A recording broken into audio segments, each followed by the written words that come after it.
took my son to the clinic for his immunization. He peed on the bassinet. Now, guys, honestly, as a mom,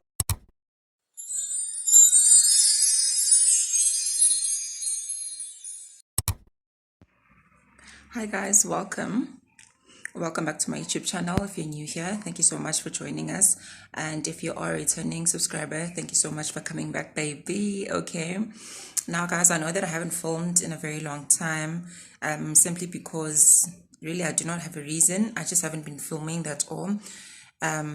So today I decided to take the phone and film sort of like things that I pack when I go to the clinic for my son's immunization. Now I'm doing this mainly because sometimes I know that if you're a new mom, it can be very daunting because you're not sure what you need to pack and the likes. So I hope that you guys are going to enjoy this video, and please don't forget to click the red subscribe button if you haven't, and also share this video with as many people that you know that potentially are expecting or maybe recently had a new baby. So we just woke up right now. We're getting ready to go to the clinic. My son is actually in the lounge with his dad. They basically just sort of like feeding for a morning feed, and then they're going to change diaper and bath obviously, and then change diapers and get dressed. But before we get right into it, yeah, I just thought let me come in here. And also another thing, you guys, I'd like to thank you guys so much for the new subscribers on the channel. I saw that we are slowly approaching 300. Please do share this video so that we can get to 300 subscribers, and yeah, stay tuned. Okay, hi guys, welcome back again. As you do know that I'm currently shooting a video where I'm going to be sharing with you guys what I carry to the clinic during my immunization or my baby's immunization. So I actually made this video just to assist some moms who are potentially new, or maybe who just have no idea what they need to bring when they're going to a clinic. Okay, so the very first items that I will be sharing with you guys are these. Now these are baby diapers, you guys. I use the Pampers Premium Care. As you can see, I have 3 with me, because I do not know how many times the child might be pooping or even making number 1 or number 2, right? So but then one thing that I guarantee, that I'm sure about, is that after you guys put the baby on the scale, because remember, when you're inside the clinic, you need to sort of like strip the baby down, with just like leave him within his birthday suits. So you will definitely need diapers when you finish doing that. So that's why I bought 3. Okay, and then the second item that I'll be sharing with you guys is this. This is a receiver, right? I still do have mine, you guys, because honestly, my baby's still young, so I do have my receivers. I haven't given them away or anything, because receivers, unlike pants or a jacket or whatever that will eventually become small for your baby, then you need to pass it down or whatever the case. So I do have my receiver, because one thing that I've noticed is that in the clinics, guys, it's pretty cold. Whether you're going to a clinic or a doctor's rooms, I highly suggest that you bring something just to cover your baby. Now I do know that this is not the warmest thing out there, mainly because also a baby gets very uncomfortable if he's too hot or too cold. So this is in a situation where it's not so cold, but obviously I need to cover the baby, then I use the receiver. But other than that, I also bring this big blanket. Now this, I don't know what they call it, but honestly it's just like a baby's blanket. You guys would know. I got this one from Ackermans.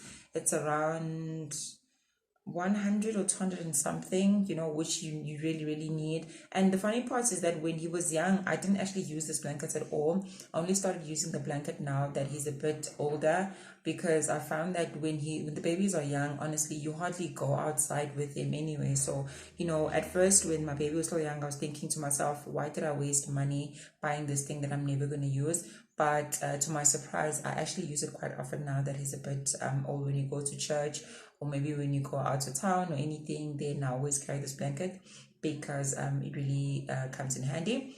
And another thing that you never leave behind if you have a baby is this. This is just basically like a cloth or like a towel for baby, because you know that babies can be a bit messy.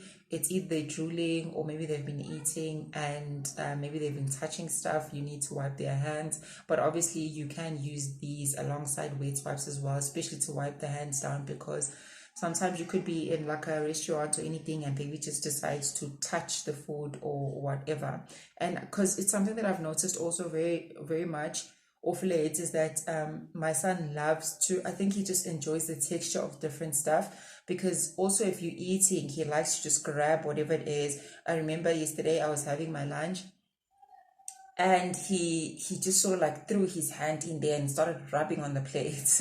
And honestly, and then also when you're feeding him his porridge, he does the very same thing, and then he sort of like does this with his hands. So I guess it's just him sort of like exploring the texture of things or anything. But I mean, I'm used to that anyway, so that's what I'm saying. Alongside your wet wipes, please do carry a towel as well. Speaking of wet wipes, you guys, now you do know this, if you're old in the channel, you do know these are the ones that I use, extra sensitive wipes, because I feel like my baby's skin is pretty sensitive, and I feel like maybe all babies as well skins are sensitive, but also my child sort of like has you know, I don't know man, but his skin is just, you know, very, very sensitive. Hence I use these extra sensitive wipes alongside Max. You would know also if you're old in the channel, that's what I use, and pure soap, because that's what you need for babies, you know. And then moving right along, this is another thing that you do need. These are extra changing clothes, guys, okay, that you do need for your baby. So here I basically got like a vest, and then I got a what you call a track pants, and then I have a jacket. Again, if you watch my hauls, guys, all these clothes were there. They're all from Ackermans. They were there on the last haul that I did.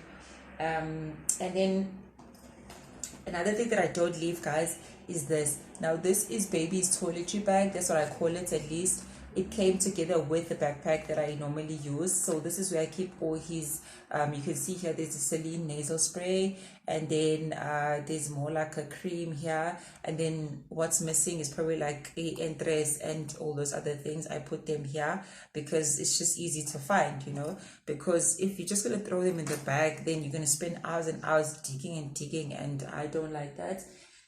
And another thing that I swear by is this. Now this is the new Vaseline Blue Seal. It says here baby fragrance free. I got this from, what you call this, Babies R Us, but I'm sure you can find it at Clicks. You will remember in the travel vlog that I did, we went to Babies R Us to look for a couple of things for the guy. So this is where we found this, the Vaseline.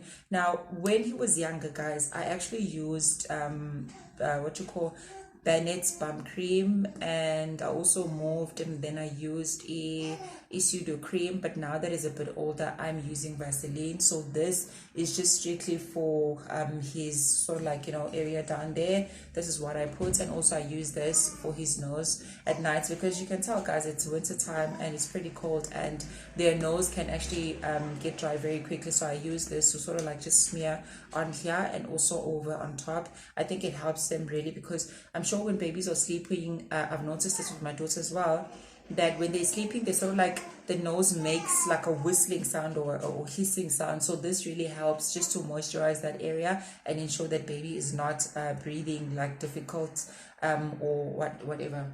Right, so another thing that I have is this. Now I know, guys, I just took this because this is what he was having in the morning. This is milk. Now remember, guys, you can't just go with this only to the clinic. I'm just basically just showing you guys, because I mean, I haven't made milk as yet. So this is what you could also carry, maybe like I'd say 2 bottles, depending also on how old your baby is. Because guys, let me tell you something, at the clinic it is not guaranteed. Yes, I know that they normally have estimated time in which you're going to be inside, but it's not guaranteed. And the last thing that you'd want is to have like a baby that is hungry, that is crying, that is fussy. Already there are other babies, and a tendency for kids or children is that when they see one or hear one cry, they all automatically just cry. So the best thing for you to do is to ensure that the baby has enough milk, and the baby has enough food as well. Like my baby has started solids, so alongside with the bottle of milk that I'm gonna bring, so I'll have probably like 2 bottles of milk, and then I'll have a bottle of water. Remember also, if you have introduced water to your child, you need to make sure that it's warm water, like the water has been boiled, and then cool it down, and then that's what they drink. That is what they advise for you to do. I know that now one would say, but like I don't have that, blah blah blah blah. I'm not so sure about water that you buy from the shops or whatever, but for me, I boil the water first, and then I put it in like a what you call like a bottle as well, so that he can drink. Because what I've normally noticed is that my son really enjoys drinking water, so I make sure that I put that as well. And then depending on what he's eating on the day, maybe he's eating butternut, or he's eating sweet potatoes, or maybe potato, or whatever else that you feed your child, you guys, because I've sort of like moved away from giving him the purees, the ones that you'd buy. You'd remember on my previous videos, again, I did show you guys the squishy, which I call the squishy because I know Rhodes calls it a squishy, so that's what I call it as well. But I've sort of like moved away from giving him that. I know that it's sort of like a quick fix, but I just prefer cooking the vegetables for him now. If you are, have the time, you can even blend the vegetables, and if you have a blender, that is. Because also I'd like to advise parents that if you can afford it, buy a blender, guys. It makes life so much easier, because it's either you can, because you know that with the squishies you'll find like a sweet potatoes and carrots, so it's easy for you to just boil those things first and then pop them in the blender, and then you sort of like blend them, and maybe you add just a little bit of milk, and then it sort of like tastes exactly, looks exactly like the ones that you would buy at your local shops and everything. So yeah, so alongside with this, it would depend on what is available, whether it's butternut or sweet potato or whatnot. Then I'll pack that in like a lunch tin as well, and that's what he's going to have when he's hungry. Now another thing that you need, guys, is this is a baby carrier. I normally put him on this one because, guys, my baby is heavy. Like, if you guys have seen him, you would know that he's pretty heavy, he's pretty kg. So I make sure that I carry my baby carrier everywhere I go, so that I make sure that I'm not just sort of like carrying this baby in my arms the whole time. Or if I do not have the baby carrier, I'll then bring his stroller as well, because he really enjoys it, and sometimes it's easy for him to sleep on it instead of him sleeping on my arms again. So if it's either baby carrier, stroller, now it's these things, guys, would seem too much if you do not have transport, so you just have to pick and choose. But I would advise that if you do have a stroller, at least it's easy, because you can easily load your stuff at the bottom of a stroller as well, so it doesn't feel so heavy for you as a parent. But then if you do not have a stroller, because I know at some point I didn't have a stroller because it was at home and it was just a mission to try and get it that side, so I just used to carry a baby carrier and like a backpack. It's still doable. I mean, if you're a mom, you would know, really. Ayikho into enkulu ongazukwazi ukuyigibela when you tell yourself, good, listen, this is what I need to do, okay? And then all these things, you guys, or what is what I bring rather. And then here we have the Road to Health. Now this is a booklet that we sort of like use in South Africa. You get this immediately when you give birth. They write all the details, the weights, the heights, this and that. And also the good thing about this book, you guys, is that they do also provide you with what you call sort of like tips or hints and tricks on what to do, and also the danger signs and all that. I think it's very informative, and also it tells you, like, if you read this, it tells you how to engage with your child, how to monitor growth, how to tell when there's something wrong with baby, also before you rush to the clinic, what you can do and all those things. So this is what we use, so you never leave this, because obviously this is where they're going to write all the details regarding baby. And then second to last is this, guys. This is just like his toy, which you would need because babies like to play. So it's more like a rattle. So I'm not going to say it's his favorite toy, to be honest, but he does use it when he wants to. Okay, so I make sure that I pack this as well, so that he can just play if he feels like that's what he wants to do at that time. And then lastly, you guys, all of these things, I pack them in here. Okay, so this is a backpack that I got from Woolworths. Yeah, I pack all of these things here. It has like a couple of compartments, guys, and the good thing about it also, it comes with what you call a changing mat inside. And I did show you guys the toiletry bag that also came with the bag inside. So that's just the good thing about it, is that it's sort of like a multi-purpose kind of bag, and it looks cute as well. So I feel like I'm going to be carrying this bag for a very long time, even when probably he starts walking, and maybe can even take it to daycare as well as soon as he starts doing all these things. So do comments down below, you guys, if you do have any questions or maybe you have any suggestions, because as I did mention that, you guys, raising a child, it takes a village, right? That's what they always say, which is true, because you'd find that there are things that I have never thought about, I don't use, maybe someone else might suggest. I'm open for suggestions as well, you guys. And yeah, if you have questions, do drop them down below in the description box. And yeah, I hope that you guys really enjoyed this video, and I hope that it's going to be very helpful for you if you're a parent and you're just starting off, you're not sure, you know, what to pack and everything. And also with this, you guys, even if you're going for like a visit, or you're going to church or whatever it is, you can still use this video, guys, as reference as to what to pack, because you never leave home without this booklet, guys. The one that I was showing you guys, this booklet. So you need to make sure that wherever you go, guys, you have this booklet, because babies are babies, anything can happen. And you know, just imagine now you are visiting a friend in, I don't know, in Newcastle, and you don't have this, and something happens to baby, because you know babies play, they touch, they do everything, and you do not have this booklet, you know what I mean? It would actually cause such a problem, and you just, you know, uzibangele stress extra nje. So to avoid leso stress leso, just make sure that you always carry this booklet, you guys, wherever you go. It really very helps. Yeah, fine. Even when you're expecting, that's how you go. There's that maternity booklet that you get from the clinic, where they tell you, do not leave this book wherever you go. You need to bring it, because they understand, guys, izinto ziyenzeka, you know what I mean? So thank you so much, you guys, for tuning in. And again, I'd like to thank you so much for your subscription. You guys are appreciated in this channel. I really enjoy having you guys, and thank you so much also to the new subbies as well. I do see you guys, and thank you so much. Bye, guys.